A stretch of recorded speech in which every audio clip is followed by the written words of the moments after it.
brighten up those dark mornings. Wheeler, Ollie, and Lecter. Mornings at the Cabin. Looking forward to Thursday. That kind of morning already, huh? Thursday's going to be great. Wednesday I can take or leave. Thursday's going to be great, though. We're going to do Tartan Rapids. We are, yeah. That's Big exciting. Ski day? Big ski day. We're all going to bunk off work at 2 o'clock in the afternoon, and we're going to ski to Tartan Rapids. Admittedly, we're going to ski to Tartan Rapids from, the nearest possible point to Tartan Rapids we can get to in a vehicle. No, of course, yeah. But we're still going to ski to Tartan Rapids. I've never been to Tartan Rapids in any form of transportation. No, neither have I, actually. Yeah. So never made it that far. Super excited by that. On my, as you may remember, summers of yesteryear, kayak paddle on a Tuesday evening. Oh, yes. Didn't quite make it to Tartan Rapids. Got to base camp, but never made the summit. Well, that's okay. Oh, -4 and mainly sunny on Thursday. Yeah, let's just fast forward past Wednesday. Who needs Wednesday? Why is even Wednesday a thing? So that's exciting. Couldn't go last night. I know you were initially in the market for a last night ski. I was pre-booked. I was doing a 12K loop of Walsh with Sarah Price. Very nice. Who skis as fast as she walks. Right. I'm dead this morning. First of all, I got back. I didn't wear a hat or anything because it's beautiful. Yeah. Anyway, skied the 12K, couple of hours. Came back last night. It was practically go from warm to chills to warm again. Just slept for the entire night. Crawled into bed. Great. Woke up this morning. Could barely move. Oh, wow. Woo! So yeah, recovery day today. Tartan Rapids tomorrow. I should briefly say, Mornings at the Cabin, brought to you by Aurora Ford, Driving the North, and today brought to you by NAC, Fiddling at the Summit. This is going to be celebrating fiddlers and fiddle music across the NWT. 2 shows, Master Fiddlers on Saturday, Rising Star Fiddlers on Sunday. Andrea Becker's on the show from 8. Mornings at the Cabin, the podcast. Mornings at the Cabin, brought to you by Aurora Ford, Driving the North, and by NAC as well. Fiddling at the Summit, coming up March the 27th and 28th. More about that a little bit later on in the show. It is, of course, March. It's that time of year where people shove needles in you and vaccinate you against the scourge of the earth. This is a really exciting thing to talk about on the radio because we figured out that we're probably broadcasting in one of the only parts of the world where people young enough to be commercial radio broadcasters actually get vaccinated right now, which is really exciting. Yeah. I think you might be. I didn't even realize you hadn't had your shot yet. You went yesterday. Yeah. I think you might be the last one in the building, which is... I think I might have been, yeah. Which is great for Cabin Radio's point of view that we've got everybody through the gate with shot 1. Yeah. That's very exciting. We did it completely backwards. One of the youngest ones in the building was the first to get their shot. I know. And by some distance, by some ridiculous mechanism. Yeah. First wave of vaccination. Ridiculous. Yeah. And meanwhile, all the pensioners in the building like you and me are basically back of the line. But we all got through. So, I mean, it's open to everybody practically in the Northwest Territories right now, which is just very cool. Yeah. Yeah, I mean, we all love living here anyway, but it doesn't hurt to have extra reasons to love being, in the NWT. So, big thank you to everybody who made that happen. You went for your shot last night? Yes. How's it going? Yesterday afternoon, got the shot at, it's weird walking into that old bootlegger space, isn't it? Isn't it? Yeah, so it's in the Centre Square Mall. For anyone who has not yet been, the little clinic is in Centre Square Mall, which in the first place, it being in Centre Square Mall is a thing. And then, you go into what was a clothing store till, a year or 2 ago? And then they wound that down? I mean, good on the territorial government for finding ways to reopen stuff inside the Centre Square Mall. But if you told me a couple of years ago that their way of reinvigorating that mall was going to be to basically hold a pandemic vaccination clinic inside it. But no one put money on that. No, of all the options, people are talking about, maybe we could move the library a bit. Maybe we can bring a couple extra stores in there. Maybe we can open a Dairy Queen. No, we decided to go for a pandemic vaccination clinic. So that was weird. Yep.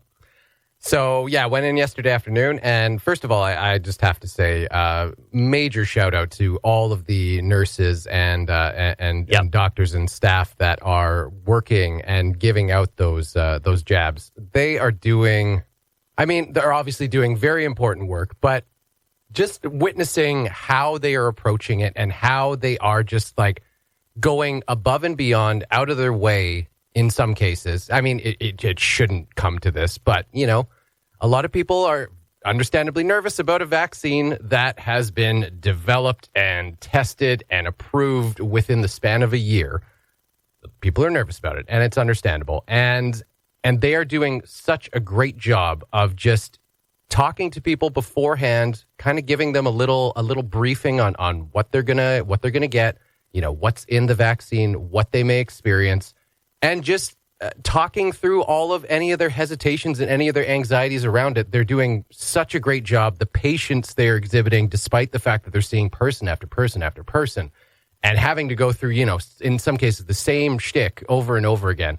They're doing such an amazing job. So, yeah, absolute shout out to the staff there. And just on that point, I mean, I went for mine last week. As you know, I passed out. Yes. For a whole 2 minutes after my flu shot. I did point out the Ollie Bay with the bed in the corner there. Yeah, because as you say, I went there and I explained to them, I said, look, I'm really excited to be getting my shot, but I'm nervous about what's going to happen afterwards because I came for my flu shot in the fall.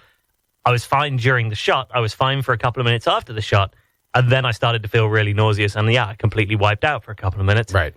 I kind of don't want that to happen, not least because the waiting area where everyone sits for their 15 minutes afterwards is right next to the entrance to the clinic. Yeah. And it's probably not going to be the most thrilling for other people who are apprehensive to see me slump off a chair and start going into some sort of fit right next to the entrance to the thing, Yeah. Yeah, that's not what the already nervous person needs to see. Nobody needs to see that happening to me. Waiting in line and seeing seeing someone writhing on the floor and speaking in tongues is not necessarily going to reassure. You know what? Maybe I'll just continue to stay home. Yeah, maybe I'll just get to self-isolate for the rest of my life. So I said to them, I don't want people to have to see that if it happens again, and I don't particularly want to have to slump off a chair on my own sitting in there. Right. And they said, yeah, totally, we get it. One of the nurses offered, I'm going to come in with you. I said, yeah, great. And then another one said, well, we've got a bed. Come and just lie down. There's a curtain around it. Yeah. We'll vaccinate you and then take you 15 minutes there. I said, well, that's great, but I don't want to take a bed up that other people might need. And no, it's fine. It's absolutely fine. Take you 15 minutes there and we'll come check on you. No, everyone else is great. You don't have to worry. Well, there is that. Yeah. You're the only one. Yeah. Great. Legitimately have not had any issues with anyone else. No, you're the only person in the Northwest Territories who gets like this. So they looked after me great. I felt absolutely fine. No ill came of me at all. Felt great. They checked on me every few minutes, and then I got the stroll away, and they made me feel great for a thing that I was super apprehensive about. So I just wanted to echo that shout out, because for me personally, it was a really bad experience last time, and they made this one a great experience, and I was very appreciative. Yeah. So, I mean, we ended up just chatting with the nurse who actually is a friend of ours who we hadn't seen in a long time. She moved away to the East Coast at some point last summer and has come back to be part of this vaccination effort. And so we ended up chatting with her for almost the entire 15 minutes that we were, supposed to be sitting and quietly just monitoring ourselves. Yellowknife, Yep. So after that, and I mean, I'd heard, from most people that the first jab, you didn't even feel it going into your arm. I definitely felt it going into my arm. Okay. I'm not sure how, other people felt about that, but I definitely felt a sting. I was like, oh, okay. Well, I didn't quite expect that. That's not what I'd heard, but I was fine after that. Soreness, my shoulder felt sore immediately. And throughout the rest of the day and right through to this morning. Yeah, it's got that pretty consistent dull ache that you get anytime you just get, the regular old flu shot any year. But other than that, no real ill effects, other than the fact that at dinner last night I made a witty remark, and Nicole's dad was taken by it and gave me, just a kind of slap on the shoulder. It's like, oh, That's the sore one, John. Oh no! You can always you can almost bet on that happening. I've got a few tattoos now. I think with each one that I've gotten, immediately within the next week, when it's still tender and still healing, I could just put money on someone. Just give me a casual slap in the shoulder right on the spot. Ugh. So my shoulder felt fine for half a day after the first shot, and then the next afternoon, I went out for a little ski and wiped out straight into a tree, shoulder first. And then after that, it killed me for the next day. Oh, I have only myself to blame. Of all the things, straight into a tree, led with the shoulder. Yeah, it was unpleasant. But who can I really blame for that? Me. Well, you know what? We got a month, and then the second shot. Oh. And I've heard that is just a breeze. I've heard it's a party. Yep. Can't wait. Everybody who has not yet been vaccinated, who's eligible, all you adults out there in the NWT, go get it. It's honestly, they do a great job of making it as a super easy and reassuring process. Everyone who's already had it, well done you. Everyone getting or has just got their second shot, Godspeed. And we hope that you're doing well. Cabin Radio's Morning Show podcast. All the best chat, none of the embarrassing mistakes. I want to bring you some urgent breaking news from my home country, the United Kingdom, specifically Wales, and the beautifully named little town of Llandudno, which is on the North Welsh coast. Come again? Llandudno. Okay. 2 L's at the start of a word in Welsh is a Llan. Llandudno. Okay. There you go. Llandudno. Yeah, you're Welsh now. Oh, right. Well done. I'm just gonna read this straight off the BBC Wales website. Okay. Frisky goats roaming the streets of a North Wales town are booming after not getting contraception due to the coronavirus pandemic. Contraception. I'm going to let everyone unpack that in their heads for a second. Yep, one more time. Frisky goats roaming the streets of a North Wales town are booming. These goats are booming.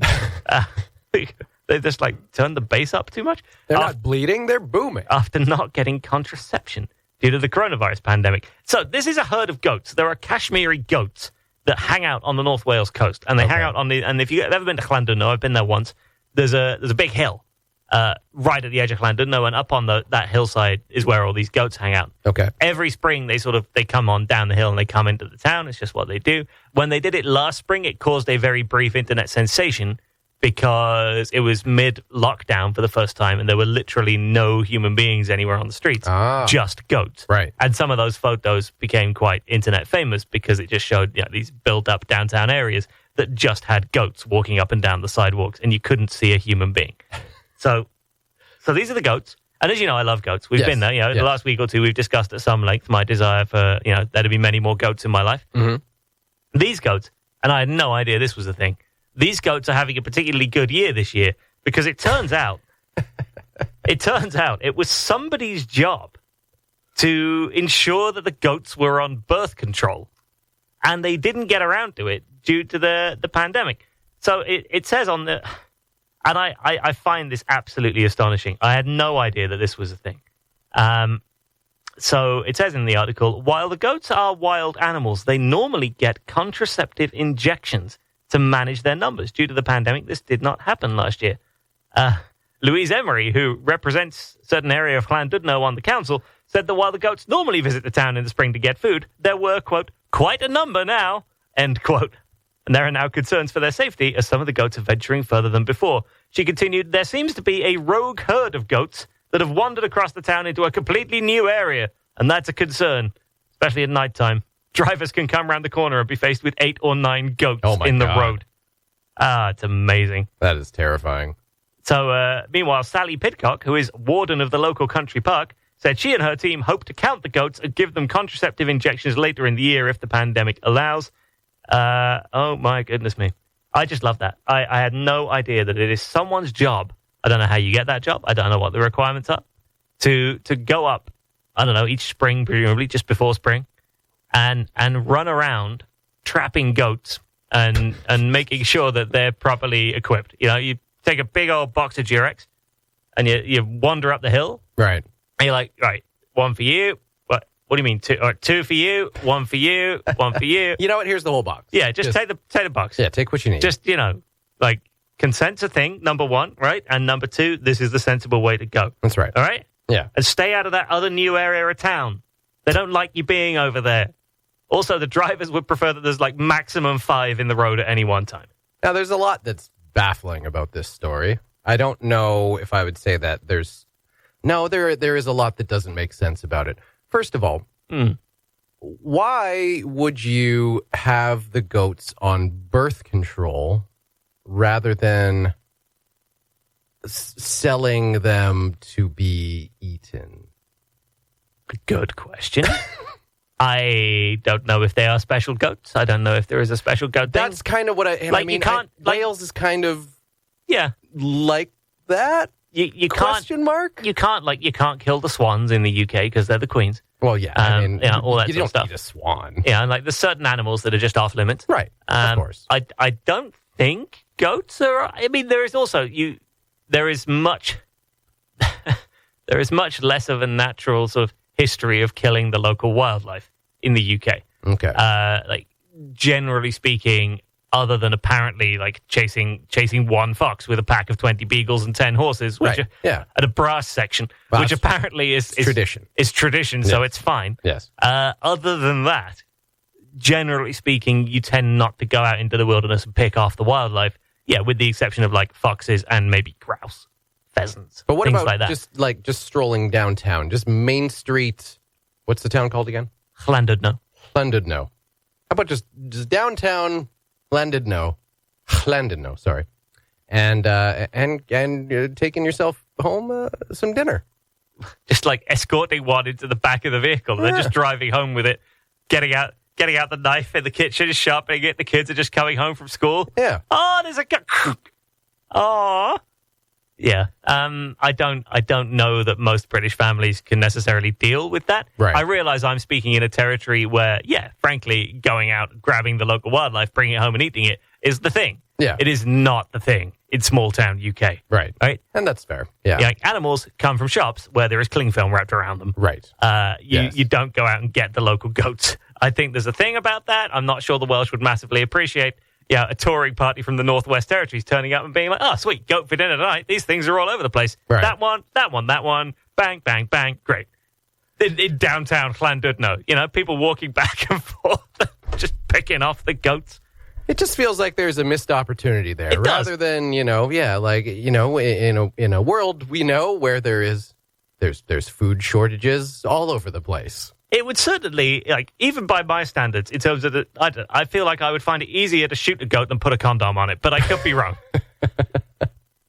I admittedly haven't tried either of those things. One seems easier than the other, certainly from a distance. Yes. But I could be absolutely wrong. If you want to check out this story, go on the BBC website, or frankly, just go into Google and type goat contraception, and then immediately delete your search history. The Mornings at the Cabin podcast. Hey, it was early. What do you want from us? This edition of the show brought to you by Aurora Ford Driving the North, and also brought to you by NAC as well, because coming up on Saturday the 27th and Sunday the 28th of March, the latest NAC production, nacnt.ca if you ever want to know more about these things, fiddling at the summit, and this is going to involve a sort of a star fiddler day on the Saturday, and then a rising star performance on the Sunday. And to tell us a little bit more about this, I'm really pleased to welcome Andrea Becker to the studio. Good morning, Andrea. Good morning. And you are sort of one of a couple of people producing this. That's right. Yep, herding all the cats and their fiddles That's right. onto a stage.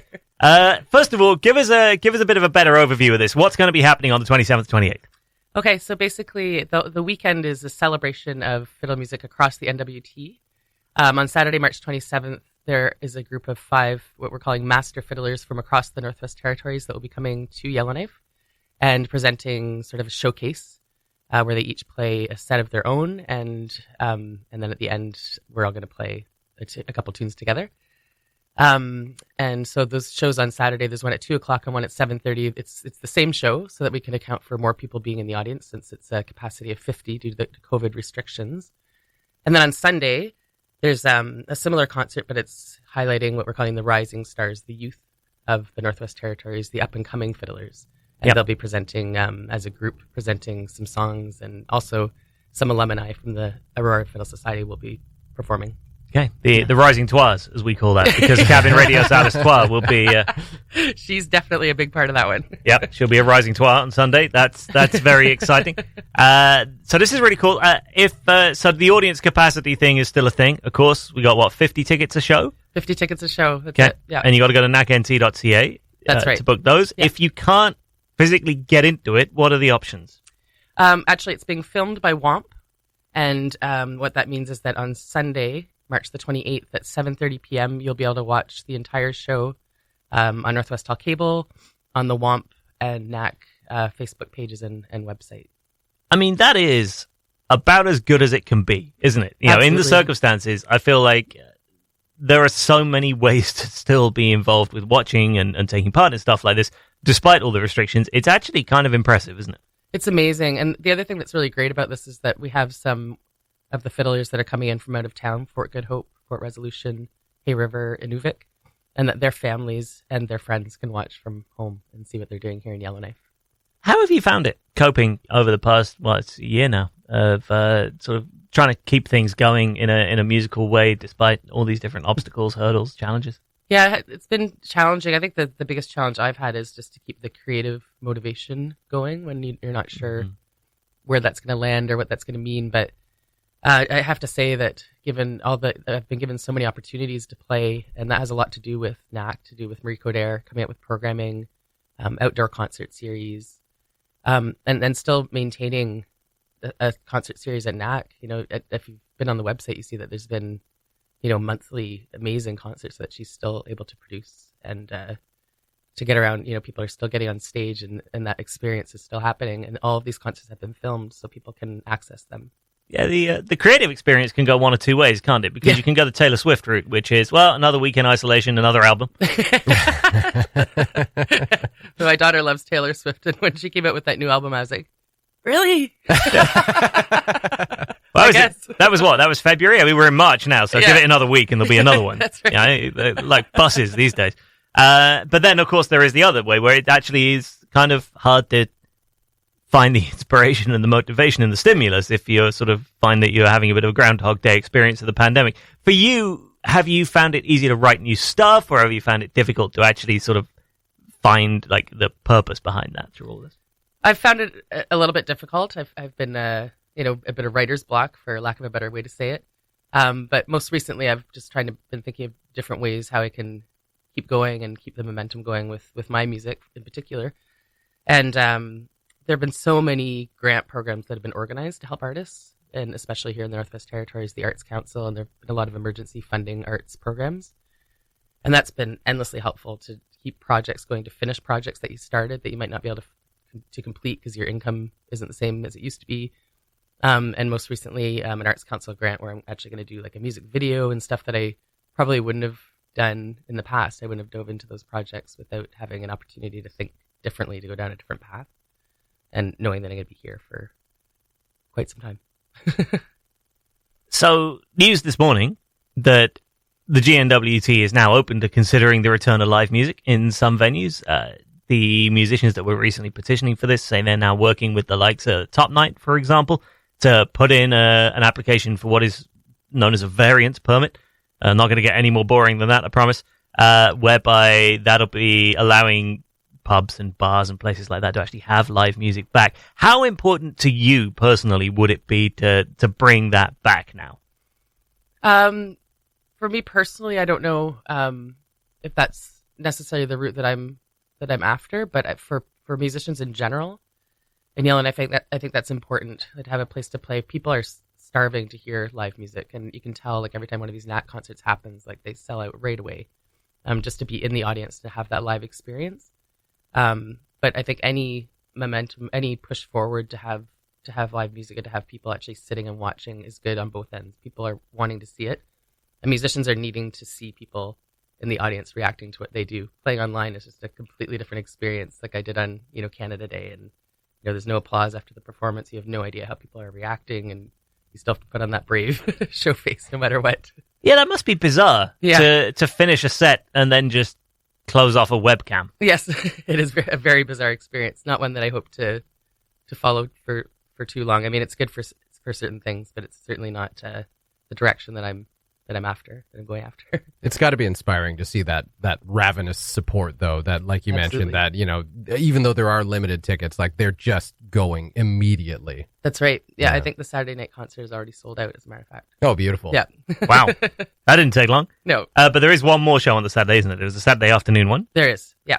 Okay, Saturday afternoon show. There is also the Rising Star show on Sunday. $20 each for the Saturday performances, $10 each for the Sunday performance with the Rising Stars. NACNT.ca. This is March 27th to 28th if you want to book those, or you can watch later on Northwest Tel Cable or the NAC website and the WUMP and the NAC Facebook pages. Andrea, thank you so much for coming in and having a chat to us. Thank you very much. Lovely to see you. NACNT.ca if you want to check that out. The Mornings at the Cabin podcast. It's St. Patrick's Day today. Yeah, happy St. Patrick's Day. Happy St. Patrick's Day, everybody. I should imagine not a whole lot planned, because I feel like a lot of the core tenets of St. Patrick's Day maybe not massively compatible with phase 2 of Emerging Wisely.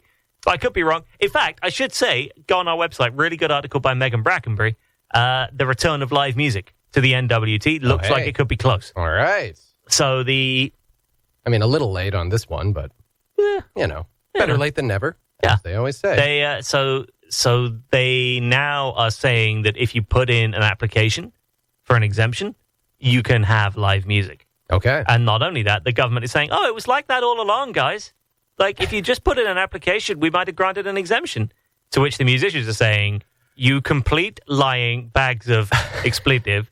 It says in Emerging Wisely, music is prohibited. You have at no point told us we could just ask for an exemption and then it would be fine. Right. So that's going down like a lead balloon. But it sounds as though they're now working on putting a few applications in. Top Night, Monkey Tree, Gold Range apparently are all looking at doing this. All right. And getting some sort of live music back, which would be absolutely fantastic. So there you go. There's a little St. Patrick's Day news.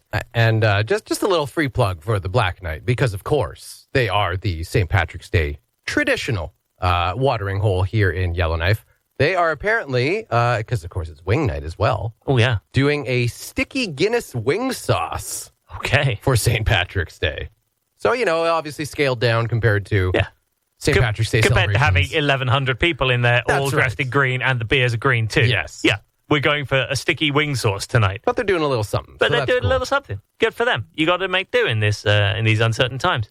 So good for them. Happy St. Paddy's Day. Happy new pet project, everybody, as well, because Cabin Radio's pet project is back. This is, of course, the regular little video series that we do down at the SPCA to help puppies get homes and older dogs as well, not just the puppies. We are about to come back with season 4 of the pet project, Team Edition. Yeah. Very exciting. We chose the teams at the SPCA yesterday, a format that we couldn't do before because we didn't have enough staff to actually allow for teams. That's right. But now we've got like 10 people, so it's all right. Teams. And everyone wants to see puppies. And everyone wants to see puppies, so it keeps everyone happy, right? That's right. Everybody knows they get to go. So we got 2 teams of 5. They were selected yesterday in a very... everyone had 10 seconds. Your 10-second pitch, just give us a reminder of how you pitched to team captains. Team captains are myself and Mr. Wheeler. Yes. Everyone got 10 seconds to pitch on why they should be picked for a team. You said... I played heavily on the veteran angle, of course. Yep. Season 1 pet project. Now we would have to go back and count the videos, but I may be the longest running pet project host. It's probably between you and I'm going to guess. Yeah, okay. So yeah, veteran presence on the team. I think I'm likable. I feel like that adds something for the most part, Not everyone likes me, but those are probably bad people. And I think I have the longest hair. And I just don't know. But I feel like that's got to factor in at some point. Soft, fluffy coat. Fluffy coat. What everyone looks for in an SPCA video. That's right. Yeah. So the decisions were subsequently made, and I will tell. So we did this all in secret. Jesse and I went to a little back office, and we tossed a coin for who we get to pick first. Okay. And then we went through this between the names.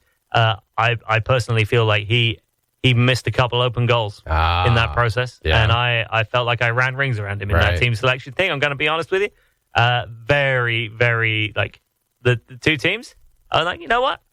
I got a strong lineup here. Yeah. I like my team. You've got a veteran team. I got a veteran team. Which it's true. I did lean on veterans. Yes, which should indicate which team I am on. There you go. But, I have to say, I think it was really nice that you guys decided to separate yourselves from the group, go into the back room and make the selections because one cabin radio member, it was just their nightmare to possibly be chosen last in the traditional public forum setting of I pick you, I pick you, I pick you. Megan Brackenbury was just dreading that potential inevitability. And honestly, I don't think she was the only one. The number of times in the past few weeks I've heard members of cabin radio staff say, "Oh, I'm going to get picked last." Like, what is with everyone who works here? We got a real self-esteem issue here at Cabin what do Radio. I need to do from a management point of view to address that? Because there's probably something going on if everyone who works here thinks they're going to be last to get selected. Yeah. So hence we did that part in private. Because yes, nobody needs to know that. No, spare those feelings. I thought, you can reveal what the order was now if you want. Yeah, I could do. Yeah. When I was out on my ski yesterday evening, Sarah Price was like every 10 minutes thought my guard might be down by now. It was like, so who did get picked first? I'm like, not telling you. No, I refuse to start tipping the office dynamic with any of that nonsense. Good job. Yeah. Good job. Looking forward to it. So we're going to film the first sort of... the way it's going to work is each team, each week, someone is going to go down there and try and come up with an idea, something that you're going to watch on our Facebook page, and you're going to be so moved and so excited by it that you're going to say, I'm going to part with some cash to help the SPCA, and I'm going to do it in that team's name. Yeah. And then you're going to go to the Cabin Radio website, you're going to click a button and make a donation to the SPCA through us. And there's many different ways you could be moved. Like you could be moved to want to see someone humiliate themselves. You could. And you want to donate just more cash in the possibility of seeing them further that humiliation. Yeah. There's lots of possible ways for you to be moved. They could be on a personal challenge. They could be doing all sorts of different things. They could be helping other people. Whatever it happens to be, we're going to try and find a way each time round to make you think, I really want to support this. And then the more money you give to the SPCA through us, the better that team will do. And eventually one team is going to win. And that is going to be the contest. It's going to take place over the next half a year. So we're in it for the long haul.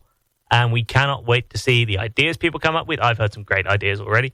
And also just how you guys respond to it as well. Wait, from the rookie team? What are their ideas? Oh, I haven't heard any ideas from them. I know one of our guys has a strong idea. Okay. I like it. Okay. I'm not going to reveal it on the air. Okay. So we'll see. We'll see how they go. Team Wheeler versus Team Ollie. Pet Project Season 4 is Team Edition. First episode of that coming up towards the end of this month. Watch our Facebook page. That'll do it for Mornings at the Cabin today. Thank you very much to you for listening. Thank you to Lecter, who is not going anywhere because 90s and 9 starts in just a few moments' time. Through till 12 o'clock today. Lunchtime news will be on after that. Don't forget that J-Bear now has 3 hours every day, on from 3 till 6 today. And, of course, Clams and Moose coming up a little bit later on as well. They will have a St. Paddy's Day special from 7 o'clock tonight. I, on the other hand, am going to be back same time tomorrow. See you then. Thanks for listening. Check out more from the show at cabinradio.ca and by following the Mornings at the Cabin Facebook page.